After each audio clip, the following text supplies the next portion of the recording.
Земной шар, подобно арбузу, оказался изрезанным и исполосованным на всех широтах.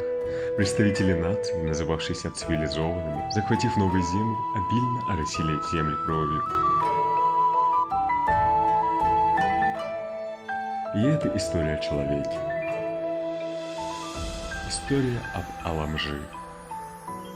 История о семье. История о непрестанном поиске счастья.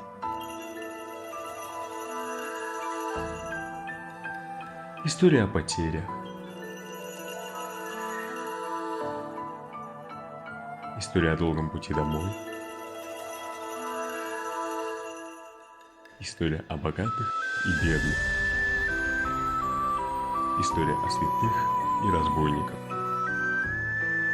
Это история о жизни. История о похищенном счастье.